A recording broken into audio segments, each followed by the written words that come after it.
Are you ready for some football? It's that time of year once again, folks, but we're twisting it up a little bit. We're going to go with your financial football game.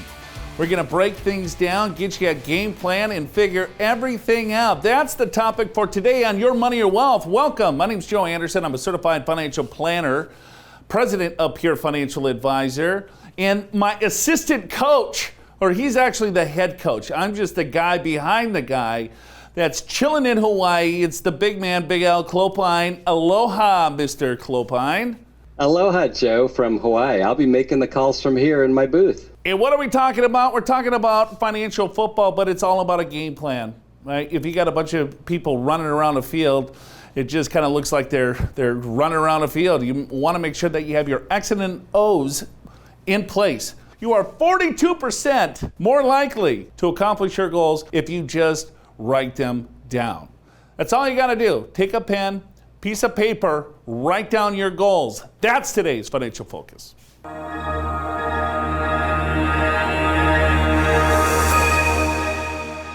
right, do you have that game plan in place? You know who's going to help us bring it all together?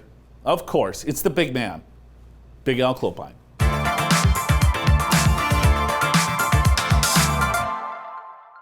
So are finances like football? Well, let's find out. We've got this financial football segment, and I think they are actually. So how does it relate? Well, first of all, you got to get in the game. Certainly works in football and certainly works in your retirement. X's and O's, the plays that you need to do, the strategies that you need to do to make this work, to advance the ball. There's game changers, right? There's ways to make your retirement a lot better. And finally, it's putting it all together, winning the game. And Joe, I think it's kind of fun talking about football because you and I both enjoy football. And I think there are parallels with with football and finances. Yeah, without question. I guess with this, though, everyone's in the game, right? Everyone is looking to retire at some point, but do you have the game plan is probably a better question.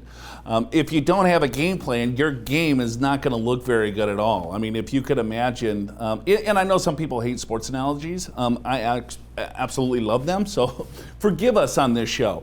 But if you can imagine two teams that don't have a game plan, they have fairly good concepts of what to do, but they don't necessarily have the X and O's on how to execute the overall strategy, it's going to be a disaster. But unfortunately, that's where a lot of us are in our overall financial planning. You know, hey, I know I need to save, but do you know how much you need to save? You know, I need to get to the finish line, but do you know how to do it? Right? I know there's something about inflation and taxes and Social Security, but there's no game plan at all to really get you tight to make sure that you can absolutely win the game. Right? We play the game to win, hopefully, right? But as it relates to football and retirement, I think creating the game plan is kind of that first step, right? And when you create the game plan, you want to write it down. You write down your goals, and there's been many studies that tell us by writing down your goals, you have a much better chance of succeeding. And then it's not just write it down and put it away. It's monitoring, it's adjusting, because life changes. So you got to make changes from time to time. And then finally, Joe, making yourself accountable. And that can be hiring a financial planner. It can be a spouse, a friend. But when you are accountable to somebody, you're much more likely to complete that goal. Right. I think writing it down is the first step to try to hold yourself accountable. Right? It's like, this is what I want to accomplish. This is what I'm doing each month or each quarter or each year to make sure that you can get to that goal. If no one's holding you accountable, right, it's a lot more challenging, to actually succeed. But, a game plan or a financial plan or anything doesn't need to be a big book with thousands of pages on it. It could be as simple as, what is the action required? What are you trying to accomplish? So I'm looking to retire. I want to spend $70,000 a year. Okay, well, write that down first, and then you can start putting together some steps, right? What is the process? And then, of course, making yourself accountable. Yeah, no question. And in this example, step-by-step process to get this done, saving 20% a year for 15 years. You got to do a little math to figure that out. But the financial plan, the game plan, does not have to be that complicated. You just got to get it down. You got to get started. Now you can play the game, right? Now you're on the 1st and 10, Joe, and I think you want to start by savings. Right, if you automate your savings, right, making sure that you're taking advantage of the employer match, and then you just increase this each year or each month or each quarter, you're going to be way ahead of most. You're going to make it to the playoffs if you just do this, right? Continue to save, put it out of sight, out of mind, pay yourself first, and then just try to increase that savings rate time after time. I mean, some people get very aggressive with it where they're like, every paycheck I want to try to increase it by, $50 or $100. Some people will want to take a look at every time I get a raise, I want to increase that. But if you automate your savings, I mean, absolutely, that's the first and 10. And if they continue to do that, if people do that, just those simple steps, Al, not winning would be challenging. Yeah, that's right, Joe. And what's interesting, and I think a lot of people know this, but when you talk about compound interest and how that actually works, and by starting to save earlier, it makes a big difference. And we've got a little example of investor one that started saving at age 25, saved 10 years, $5,000 a year, so about $50,000, and then did nothing, just let it grow till age 65. Now that individual ended up with almost $800,000. Compare that to someone that started 10 years later at age 35 and saving $5,000 a year for 30 years, so saving triple the amount, and ends up with less than the first investor, $611,000. So almost $200,000 difference. And I know sometimes when people are watching the show, they're age 60 and they haven't really even started, or they don't have that much. So, but the point of this is how compound interest works, and the sooner you start, the better. And if you're behind the 8 ball, if you're behind a little bit, start now and increase your savings now to end up in a better spot. Right. I mean, you take a look at this example and you're like, okay, well, I get it. Compound interest, it helps, but where should I be? Let's say if I'm 30 years old, 40 years old, 50 or 60, how much money should I have? And Fidelity came out with this. Let's say if you're 30 years old, 1 times your salary is what you should have. So let's say if you make $30,000 a year, well, you should have $30,000 saved for your retirement. But once you get to age 45, it's 4 times. And then once you get to 60, so let's say if you're making $100,000 at age 60, right, 8 times that, you should have close to $1 million. At age 67, when people, your full retirement age, now it's 10x. So this could at least get people in the game. Going back to the analogy is that, all right, well, am I even in the game? Well, I don't know. This is a good gauge, right? If you're way ahead of this, congratulations, you're doing well. If you're a little bit behind, well, then there's some levers that you need to pull. Yeah, and I think, Joe, and a lot of people, when they see this, they go, oh, man, I'm way behind, right? So this isn't meant to discourage you. It's just to give you an idea of where maybe you stand. And it's hard when you take a broad brush assumptions like this. This may or may not be exact for your situation, obviously, but this at least gives you an idea. And if nothing else, if you find you're behind, it should motivate you to start making some changes so that you can win the game. Absolutely. To help you win the game, we got to imagine this. We got something for you. Once again, this week, ignore the hype, folks. We got Brian Perry's book. He's going to be with us when we get back from the break and see what his game plan looks like. Go to yourmoneyyourwealth.com, click on that special offer, and get your hard copy of Ignore the Hype. We'll be back in just a second. We're just getting started here. So what? We got Second Down coming up. Show's called Your Money, Your Wealth.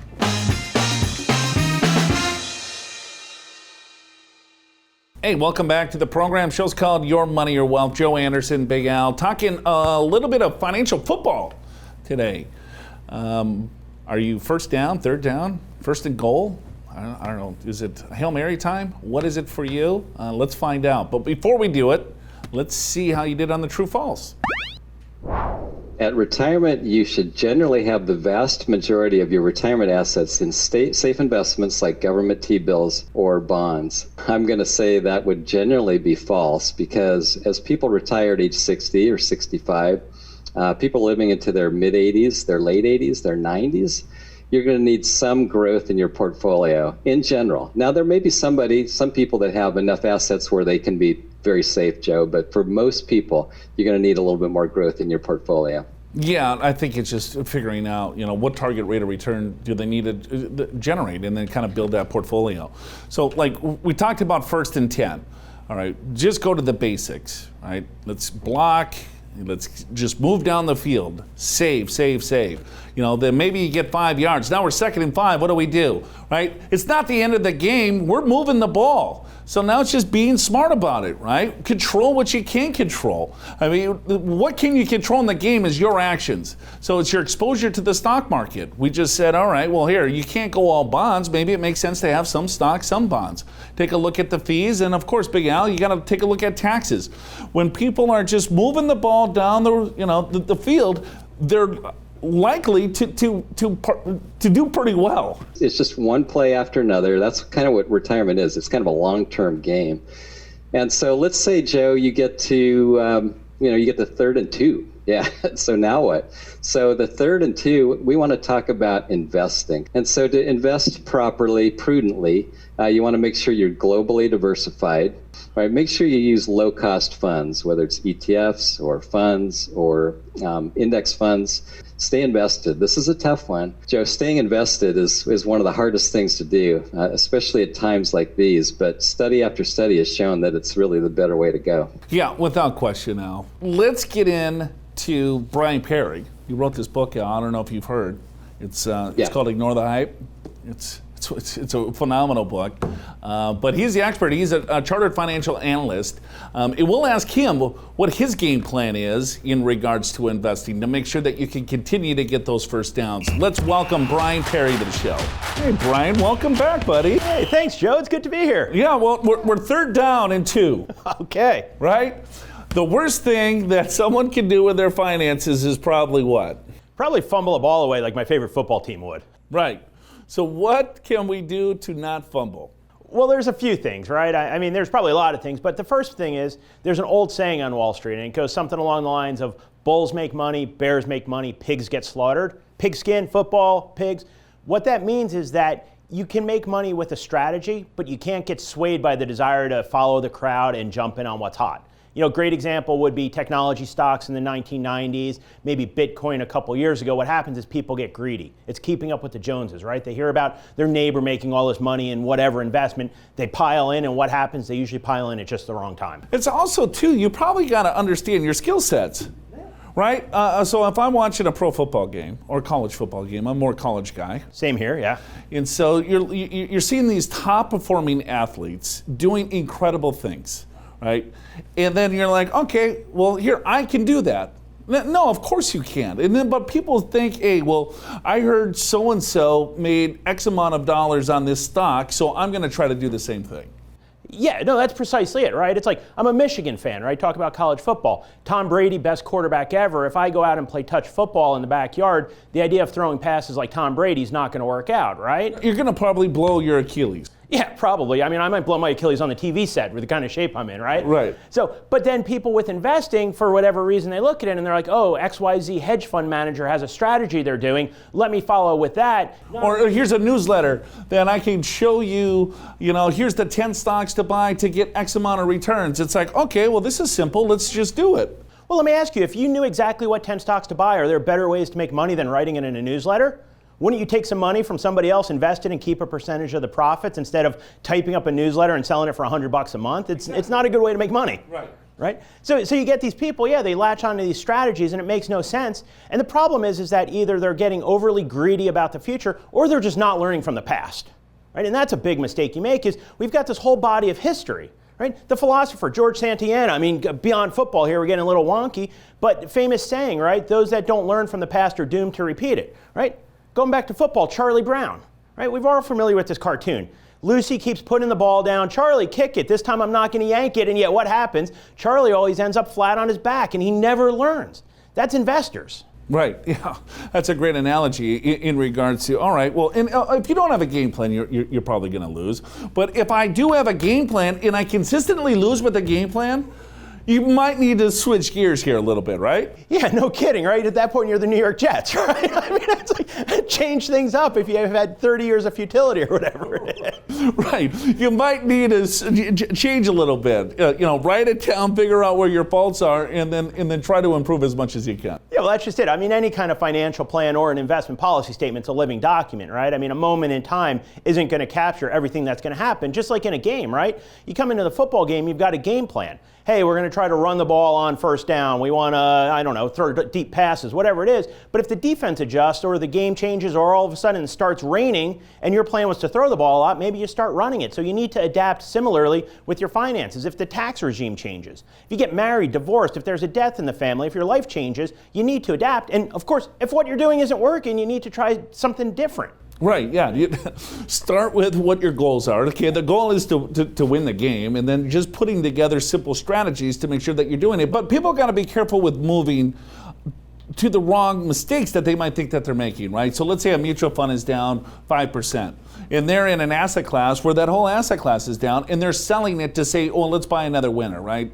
So that's the strategy should be the opposite, is buying low and selling high versus, hey, let's buy high and sell low. Exactly, right? And to your point, too, if you're going to analyze what you're doing, you need to have some sort of rational process for analyzing it, right? If all emerging market stocks are down and your emerging market fund is down 5% while everything else is down 8%, it's actually a pretty good investment and it's filling a need in the portfolio. So you might not throw out the baby with the bathwater, right? You're looking and saying, do I still want this asset class? If so, is this vehicle giving me the exposure I want? Well, Brian, that was great football coaching. Thank you so much. Oh, yeah, you're very welcome. And by the way, my mom loves that book, so check it out. Yes, right? Ignore the hype, folks. Go to yourmoneyyourwealth.com, click on that special offer. Ignore the hype. It's a phenomenal book. It's yours for free if you go to yourmoneyyourwealth.com. Click on that special offer. Got to take another break. We'll be back in just a second to wrap up the show.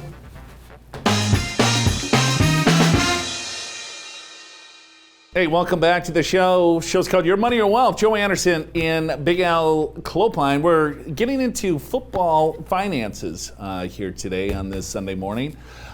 Taking a look at what you should do. Do you have a game plan? And then the X and O's of making sure that you win the game. Before we talk about winning your game, let's see how you did on the true-false question. I'm getting divorced and we are splitting up our assets. It is better for me to try to keep my retirement funds than give up our cash deposits. And I'm going to say false. There might be a couple ways to answer this question. False from the standpoint that with retirement funds, you haven't paid taxes on them. So let's say you have $100,000 of retirement funds versus $100,000 of cash. Your retirement funds, when you withdraw those, you got to pay taxes. So maybe you're only going to get $75,000 or $65,000, whatever your tax rate is. So those are less valuable for you, dollar for dollar, than the cash accounts. Yeah, that's a great point, Al, because it seems that what we find is that, all right, one spouse maybe wants the house and the other spouse wants cash. And so it's like, okay, you take the house, it's worth $1 million. I'm going to take the retirement account that's worth $1 million. Well, it's not necessarily, dollar for dollar there because a retirement account is a pre-tax account that you have to pay tax coming out. So, yeah, you just want to make sure that you understand net who gets what, right? I really love this account, but dollars are dollars, so you got to be a little bit smart there. All right, Hail Mary time, right? So now it's like, what do I do? I got to make something happen. We got to win the game, and hopefully your retirement account is not, just whip it down the field and pray that you catch it. But there are some strategies for those of you that are a little bit behind that need to get caught up, and like catch-up contributions is one of them. There's few levers, Al, that people can do, and it really makes a giant impact on their overall financial situation. Yeah, saving more is obviously a lever, and spending less is another lever. So when you're over 50, you can put more dollars, $6,000 more into your 401k, or another $1,000 into your IRA. Another one, Joe, is timing, right? Delaying your retirement. Wouldn't it be great in a football game, you're down to 3 seconds and you could add another 3 minutes on the clock? That would be awesome. Right, you would probably win a lot more. A ton more, right? Hey, I want another quarter, You decide when you want to finish the game, then you'd win almost every time, right? Delaying your retirement makes a big difference because you're saving longer, right? So that helps. You're not spending your retirement dollars. You can postpone your Social Security a little bit longer. There's a lot of good things for delaying. Yeah, because or you could work part-time too. So let's say if you're spending $100,000 a year, that's your goal. And I'm just using that number because it's simple math. And your Social Security is bringing in $50,000 as a family, so you're short $50,000. It's like, all right, well, I was making 100,000 in my job, but maybe you could work part-time and make 30,000 or 25,000. So your distribution rate on your assets is a lot less maybe for your first 5 or 6 or 7 years into retirement. You can give yourself a little bit longer runway. And for that, maybe you can stretch out your Social Security, or maybe one spouse can stretch their Social Security out while the other one claims to get a little bit higher benefit down the road. Then that other spouse can save a little bit more. There's so many small tweaks that you can make to really jumpstart. You know, it's like someone is running the football and you see like they're getting caught up behind, you know, the line of scrimmage, and then they find a couple little holes and then they break through for 40 yards. That's exactly what these little strategies can do. Yeah, and sometimes, Joe, it's just a matter of, all right, I've got a lot of equity in my home. Maybe it's time to downsize. Or maybe I love my home, I want to stay in it, and maybe I might want to consider a reverse mortgage, which I would say, you know, I'm not a big fan one way or another of reverse mortgages, but they are better. They're a lot better than they used to be in terms of transparency and fees. So that can be a way to go. And some people just simply can move to a cheaper area, end up spending less that way. Yeah, here's a couple interceptions though, right? I think so when people are trying to do the Hail Mary, a lot of times they'll throw that interception. It's because A, they're going to take on a lot more risk in the portfolio, right? Hey, I have 200,000. I know I need 400,000, so I'm really going to juice up the overall return. Be careful with that, because that 200,000 could easily go to 100,000 versus the 400,000 that you're envisioning. You know, or it's like, hey, we have a really nice big house. Here's what I'm going to do, especially here in Southern California, we see this. We're going to rent it out. That's going to create some cash flow. And then it's like, well, where are you going to live? Right? Well, no, we'll just rent a smaller place. Well, then the rents that you're getting from your big house and all that equity's caught up, you're just using that to pay the rents. I mean, yeah, you're getting cash flow, but you're increasing expenses. So sometimes there's more interceptions than there are touchdown passes when people get to this stage, right? They're freaking out a little bit and they're reacting, and all of a sudden, right, that's a really quick way to lose the game. So, all right, hey, let's switch gears here a little bit. Let's turn the program over to you, and let's go to Ask the Experts.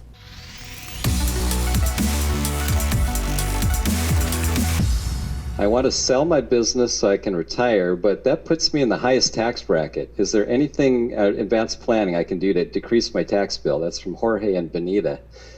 Great question, Jorge, because a lot of folks that have their own business, if it's a saleable business, if it's going to continue without you, it's probably a saleable business, and you want to get some proceeds from it. So a couple things there. If you can arrange the transaction to be a capital gain transaction, in other words, the proceeds are for actually selling the business, which sounds obvious, but in a lot of cases, buyers may want to pay a little bit for your business and then pay a lot for a salary agreement or a consulting agreement for you to stay on. The reason they want to do that is they get an ordinary income deduction that way, but you have to pay ordinary taxes, and you don't want that. So you basically want to negotiate a capital gain deal. In some cases, you could defer payments with an installment sale. We don't generally recommend that, because if they run the business into the ground, you may be out of luck. They run, yeah. You can sell it for less. That's all I got. All right. Let's do the second one. Let's go to the next question.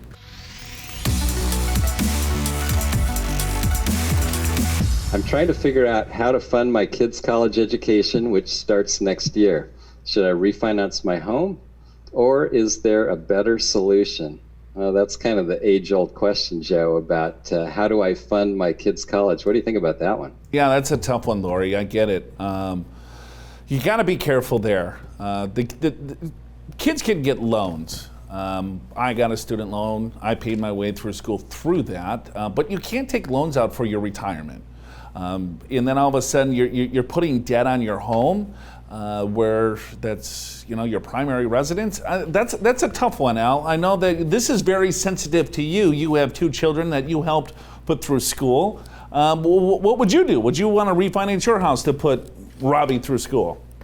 Yeah, that is a tough one. So what we did is we cash flowed it. We actually did get a student loan for Ryan, who went out of state, by the way. It was more expensive. But here's the problem, Joe, is my generation, the baby boomers, a lot of us, myself included, basically promised that we would pay the kids college. And I'm not sure that's, this day and age is a good thing. And maybe for the next generations behind the baby boomers, you can sort of think about trying to get your kids a little bit more involved in the solution. Try not to borrow, because now you're paying for their education through your retirement. All right, what did we learn? What did we learn today when it comes to financial football? Well, you got to first of all get in the game. Well, we're already in the game, but you want to win it, right? So you got to get your X's and O's, get that game plan together, set specific goals, write them down, make it a habit, right? Just do the simple thing. It's tackling, it's blocking, right? Just get really good at the basics and you will win that game. Invest wisely, of course. And then just make sure that you can correct your path if things get in your way. You got to jive, right? So hopefully you enjoyed the show. We had a little bit of fun with this, little financial football. I want to appreciate you guys hanging out. Again, Ignore the Hype, Brian Perry's book. We're going to make this a bestseller, right? Even though we're giving it away for free. Let's do this, folks. Get on yourmoneyyourwealth.com. Click on that special offer. We'll send out the book to you as soon as possible. Have a wonderful weekend, everyone. We'll see you next week.